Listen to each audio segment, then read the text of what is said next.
This is the Storyworks Roundtable, where we have conversations about craft. Because becoming a successful author begins with writing a great story. Welcome back to our conversation with author and activist Talia Carner. This is part 2, so if you haven't heard part 1 yet, go back to last week's episode and we'll pick up right where we left off. If you're enjoying the Storyworks Roundtable, the best way you can show your support is by leaving us a 5-star rating and a review at iTunes, Google Play, Stitcher, or wherever you get your podcast. Thank you and enjoy this week's episode. Mm-hmm.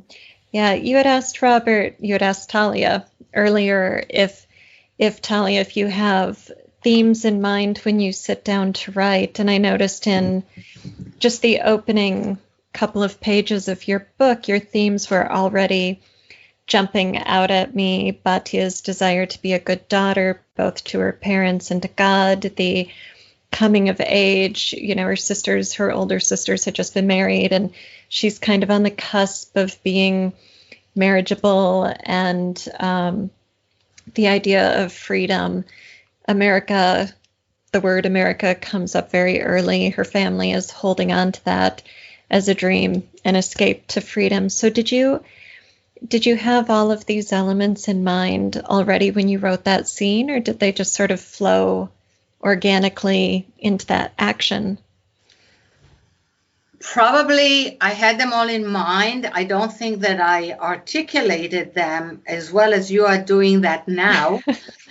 I knew that all of these things were what the book was going to be about, and that is, actually, I wanted to name the book at one point The Obedient Daughter, but the idea was, yes, that the pogrom is very bloody, and this is also where we talked about the previous program about how much I can give the reader, and I was playing with how much to show the pogrom, how much to start with the hardship, the violence of that, or just indicate that this is what had been happening and this is what they're escaping.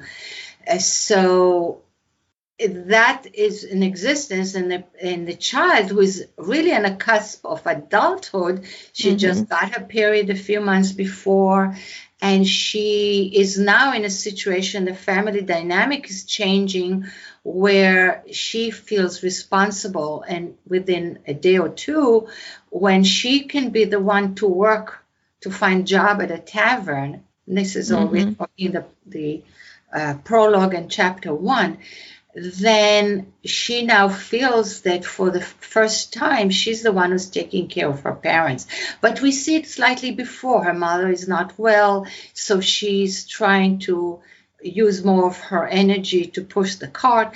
Those, yes, I guess those, I wasn't thinking in terms of themes, but they were all in place, probably.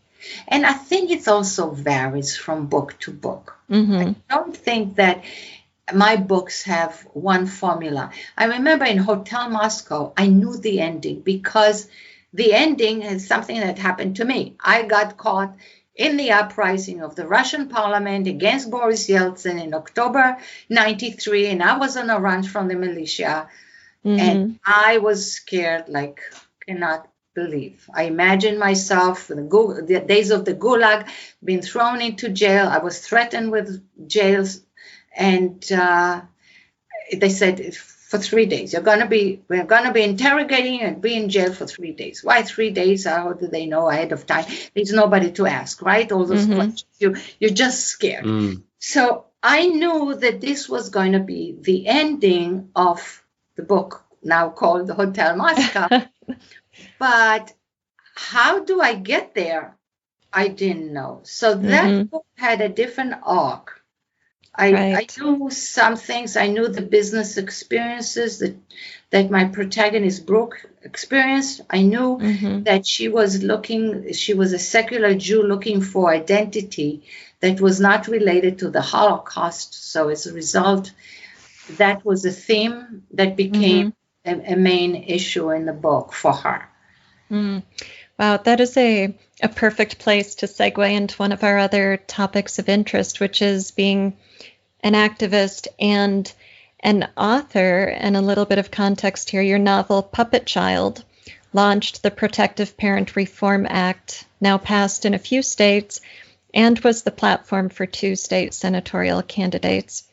Your novel China Doll led to your presentation at the UN in 2007 about infanticide in China, the first ever in UN history. The novel Jerusalem Maiden, a Forward National Literature Award winner, followed by Hotel Moscow, set the stage for your speeches and articles about the oppression of women in today's societies, as well as questions of contemporary Jewish identity. So that's a little context. Talia, which came first, the activism or the writing? Did one lead into the other? Can you talk a little bit about the birth of the activist author? Yeah, definitely. I do not write fiction in order to get on the soapbox and begin to preach. That's not where I come from. I'm not an activist on a particular issue, then say to myself, well, how am I going to let the world understand and then go and write about it? No, that's not how it works for me. I write about an issue that I definitely care about and that hits me very hard, to the point that I'm willing to put 5 and 6 years of my life to dedicate myself to the story and characters that populate my head and force themselves into the forefront of everything I do in my waking hours. But then opportunities come my way, and that is really opportunities. In a case of Puppet Child, it was my first novel. It was self-published, even though we didn't use the word then, and I had a phony company behind me, because before I had a lobotomy and became a novelist, I was a person, and I knew how to market. And the first thing I did, I created a phony company and I put on that company some other friends writers. So we had a website and so on. It looked like a very serious publishing company, but it wasn't. But at any rate, a few weeks after the book came out, I was at a fundraiser for our congressman or another congressman. I don't remember I don't think it was my congressman, but within my where I live, Long Island, New York. And somebody must have pointed to him that I just had a book, and must have known something about the subject of it. And he comes over and he asks me a question or two. And by now we are friends, but this was goes back 2002. So he says, why don't you, I told him it's about the way our legal system betrays children who are molested by putting them in the hands of their molesters. So he says, why don't you, I did have my elevator pitch. So one or two sentences, I could describe what it was about. So he said, why don't you make an appointment to meet me at the office to talk about it? So I had 3 weeks between that fundraiser to the time I had the meeting, and I knew nothing about federal law. I had no idea what am I going to talk to him about. But I was going to go in not with just a problem, but a problem and a suggested solution. That's my business background. So I contacted many activists we talked, and I now came with orally talking about the problem and orally talking about the suggested federal solution, what we need to see. So he was very impressed. So he invited me to come to Washington, D.C., where he set up appointments with some of his colleagues and the head of the Judiciary Committee.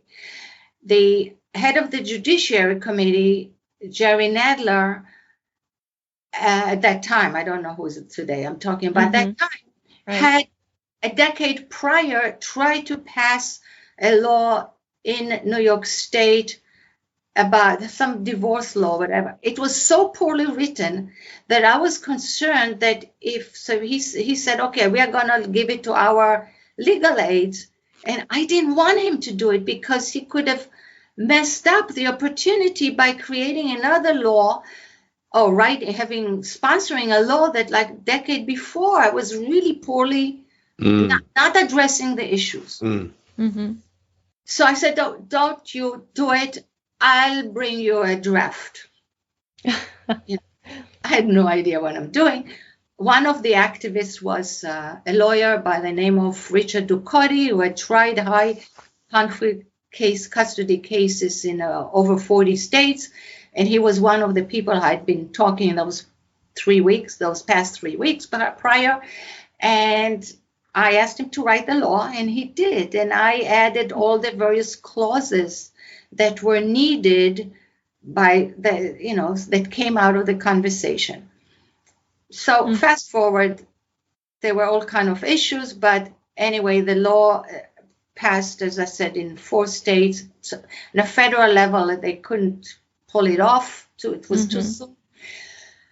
The 2 state candidates that picked it up, it wasn't my doing. They just picked it up. They didn't win, but in a way, they did win, because until then, they ran as independent. And until then, both the Democrat and Republican candidates said, oh, we don't do family issues and domestic issues. Once there is a candidate that comes up with this as the platform, in order to take the wind out of the wings of this independent candidate, they adopted those issues, both candidates. So in a way, even though the candidate, from our point of view, those candidates won, because now both sides, the Democrats and Republicans, had to talk publicly about those domestic issues and the legal system and all of that. And whatever happened, I'm not sure in the future of those particular states, but many of those clauses from the Protective Parent Reform Act were incorporated over the years into other reform laws. But those are the things, opportunities. I had with China Doll an amazing opportunity to present the first time in history of the UN about infanticide in China. And here came my background in economics and very strong background in statistics. If I ever have advice to young people, they ask what to study, and I say statistics. I think it's the most important thing, because you can learn about trends, you can understand what happens in the marketplace by being able to look at those numbers. But I hired so once I got the invitation to present, I had a few months. I hired Chinese and Mandarin speaking researchers outside China to help me find anything that has numbers, anything.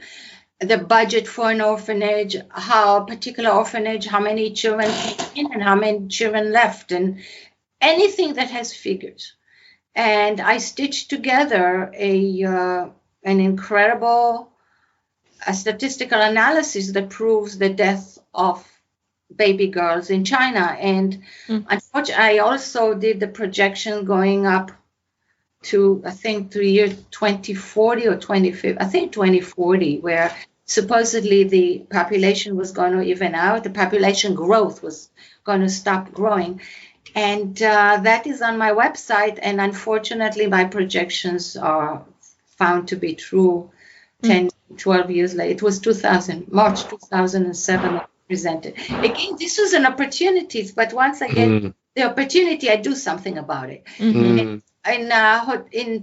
So that was my second novel. So I became an activist. I didn't see myself as an activist. I was starting as an activist. For Jerusalem Maiden, oppression of women in religious society, I could talk about the Muslim world very easily, but I couldn't change anything. I could write here and there. I wrote a blog. I wrote an op-ed when the women in Saudi Arabia were allowed, maybe they will be allowed to drive. Now, luckily they are. So I would express an opinion, but there was much I could do in terms of activism. In Hotel Moscow, similarly, the status of women in Russia was not something I could change. I could talk about it. I've done my teaching at the time, but I wasn't going back to teach more business more 20 years after I'd left the business world. You know, by that time it's quite stale. But with the third daughter, this one now, it's amazing what I'm doing, because now I can talk to audiences about sex trafficking. And there's a lot to talk about, a lot of educating to do. And then in every community, it happens all over the country, every community. And right on my website, I show them, there are a lot of links, what they can do to fight it in their own backyard. So actually, this a few days ago, I had my book launch. My book just launched not long ago. And part of the book launch was I was launching my activism against sex trafficking. So that, but it will be mostly in talking. Mostly, I'm not in making people understand about the paradigm of what sex trafficking, talking about abuse. And it's interesting because I started to think now, looking at my first novel, Puppet Child, where judges were putting molested children in the hands of their molesters. And now the third daughter, where the third local US-born prostitutes show that there has been sexual abuse in their childhood. And I can show how the trend has started with the judges not believing that there is sexual abuse at home. And now I'm talking about those same people are now in the streets. So yes, there is probably going to do, but mostly talking, a bit of writing. Unless an opportunity for legislation comes, to deal with that. But it's a matter of really having an opportunity and then doing something about it. Right. Do you have any? Go ahead, Catherine. Sorry. I really love this. I think that as writers, sometimes we forget that like books open conversations. And I love that idea of like, you've put the book out into the world, and then now here comes the opportunities to talk about what you started. That's the conversation you started talking about with the book. And just to feel comfortable enough to say, you know, not only did I start the conversation, but I'm not going to just finish it by saying, oh, just read my book. You know, I'm going to take the next step. I'm going to do more research. I'm going to allow myself to have a platform to talk because of what I've already put into the world. I think that's just so cool. And I think it's something that a lot of writers kind of dismiss. Well, the thematic things. I'm going to borrow the conversation starter phrase from you, because it's definitely true. So with your permission, I'm going to plagiarize. You Go for it. But it's really also a true reflection that stories actually can change the world. If you're prepared to let them go out there into the wild and support the movement that it can generate. But in the first place, I think, you know, going back to what Talia had said way before in the conversation here, is that it's driven by something exploding in the head. There's some passion that comes through there. So, and I think maybe that's one of the clues as to, you know, as you know, I'm more of a plotter, and so sometimes I'll have to go back in revision and feel my way back into the emotion and the passion. And so it's really interesting to hear it come from the other way around, where the story is driven by the passion. And so I can see how that really does bring something to life. It's wonderful.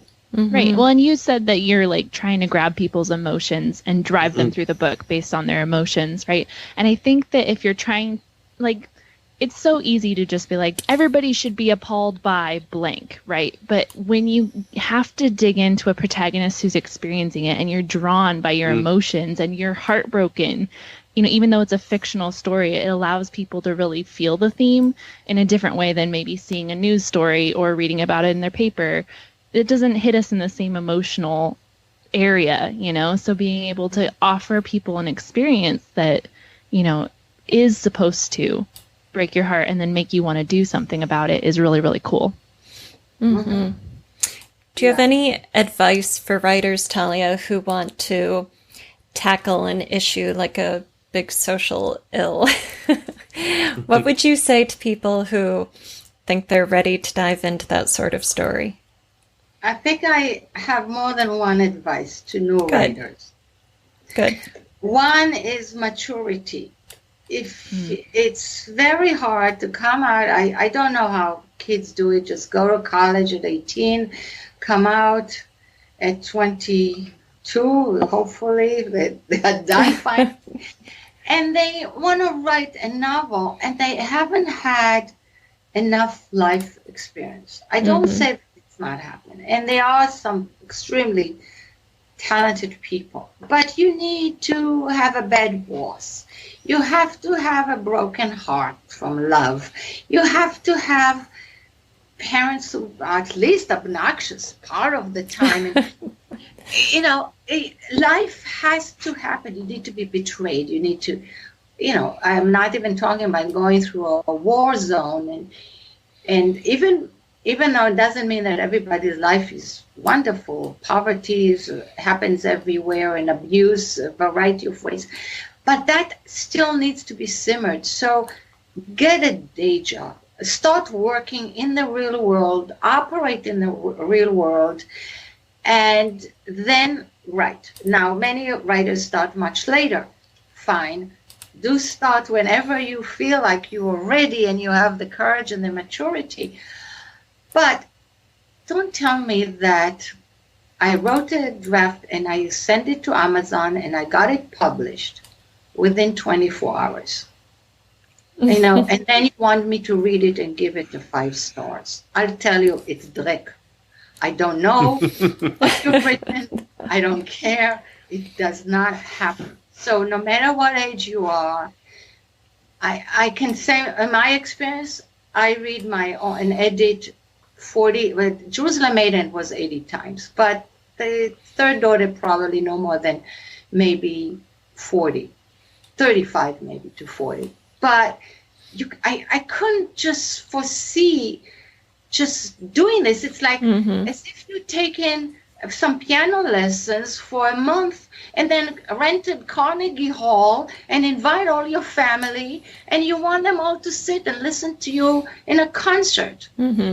Like it's the same level. There's a lot to learn.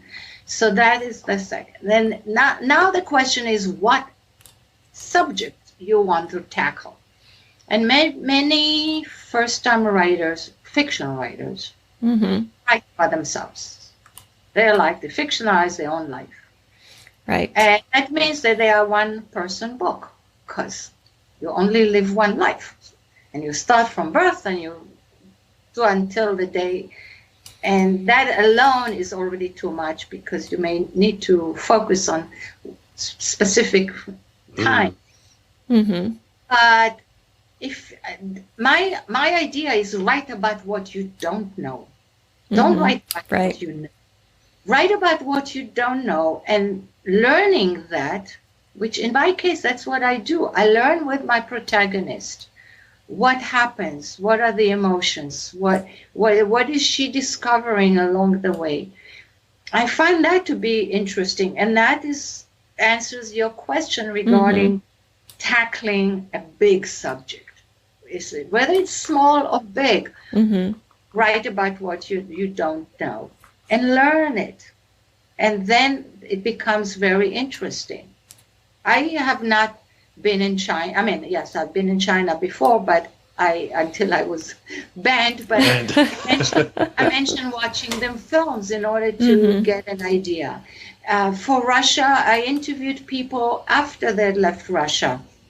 And everything was still fresh in their minds. I looked at photographs of communal apartments in order to understand what it meant to live there. It doesn't have to come from me. I remember the China doll before way before, when I was Puppet Child was almost bought by Simon & Schuster. I mentioned that I ended up self-publishing it through a phony company, but that is after it was almost bought by Simon & Schuster. We went through one full round of editing when my editor got another project and lost interest. So I knew that the book was already quality, okay? So, but I remember the meeting with her. She said to me, "What's your next book?" And I didn't have quite the next book. But I thought about China. I said about an American concert, a singer, pop singer on a concert tour in China when a baby is thrust into her arms. That was my premise. But I had no idea what to do with it. So she said to me, "Oh yes, and the two governments butt heads against one another." And I said, "Yeah." I went home. I said, like, what do I know about this China relationship? I know nothing. But she threw that idea at me.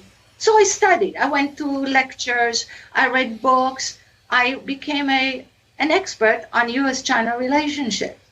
So then, of course, once I bought that, if the two world superpowers against this little baby, it became an interesting conflict in who's going to win here.